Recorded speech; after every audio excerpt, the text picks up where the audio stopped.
क्या होते हैं पद्म पुरस्कार? पुरस्कार मिलने वाले को क्या मिलती हैं सुविधाएं? पद्म पुरस्कार पाने के लिए क्या है योग्यता? पूरा देश 74वां गणतंत्र दिवस मना रहा है। देश की विविधता, अखंडता और एकता की झलक दिखाने के साथ साथ हर साल इस खास मौके पर देश की कुछ हस्तियों के लिए पद्म पुरस्कारों का ऐलान भी किया जाता है। हर बार की तरह इस बार भी 106 हस्तियों के नाम पुरस्कारों के लिए चुने गए हैं। ऐसे में कई बार मन में ये सवाल उठता है कि आखिर पद्म पुरस्कारों का महत्व क्या है, ये किन लोगों को दिए जाते हैं और इन हस्तियों को पुरस्कार मिलने के बाद क्या क्या सुविधाएं मिलती हैं। आइए इन तमाम सवालों के जवाब जानते हैं। गणतंत्र दिवस से एक दिन पहले ही पद्म पुरस्कारों का ऐलान कर दिया गया। इस बार 106 हस्तियों को पद्म पुरस्कारों से सम्मानित किया जाना है। अपनी कार्यकुशलता के बल पर देश या फिर विदेश में परचम लहराने वाले या फिर समाज के लिए कुछ उत्कृष्ट काम करने वाली शख्सियतों को इस पुरस्कार से सम्मानित किया जाएगा। आइए आपको बताते हैं कि क्या है पद्म पुरस्कार और इसके लिए हस्तियों का चयन कैसे किया जाता है। पद्म पुरस्कार यानी पद्म विभूषण, पद्म भूषण और पद्मश्री देश के सर्वोच्च पुरस्कारों में से एक है। 1954 से हर साल गणतंत्र दिवस के खास मौके पर इनकी घोषणा की जाती है। सरकार भारत रत्न और पद्म विभूषण पुरस्कारों को साल 1954 से देती आ रही है।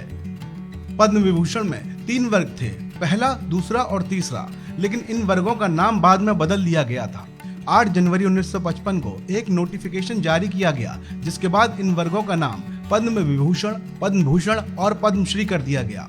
पद्म पुरस्कार यानी पद्म विभूषण, पद्म भूषण और पद्मश्री देश के सर्वोच्च पुरस्कारों में से हैं।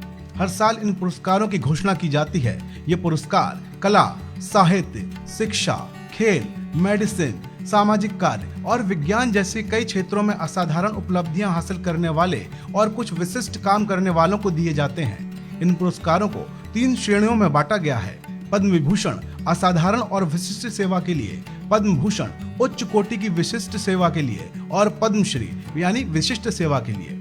पद्म पुरस्कार सम्मान समारोह का आयोजन हर साल राष्ट्रपति भवन में किया जाता है। इस दौरान पद्म पुरस्कार से सम्मानित हस्तियों को सील वाला एक सर्टिफिकेट और मेडल दिया जाता है।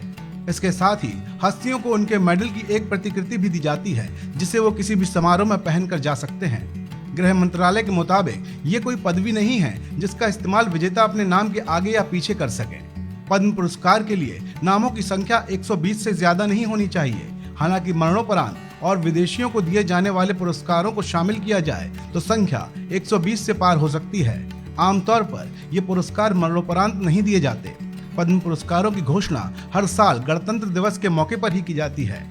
पद्म पुरस्कारों की सिफारिश हर साल सभी राज्य और केंद्र शासित प्रदेशों की सरकारें, केंद्र सरकार के मंत्रालय या विभाग भारत रत्न या पद्म विभूषण पुरस्कार हासिल कर चुकी हस्तियां कर सकती हैं। खुद भी कोई शख्स अपना नामांकन इस पुरस्कार को पाने के लिए कर सकता है।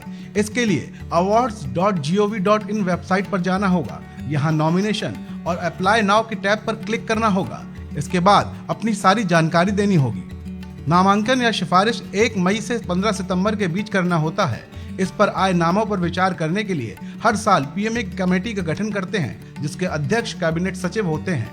नाम पीएम और राष्ट्रपति को भेजे जाते हैं, वही इन पर आखिरी मोहर लगाते हैं। इस खबर में अभी इतना ही। आप बने रहिए वन इंडिया के साथ।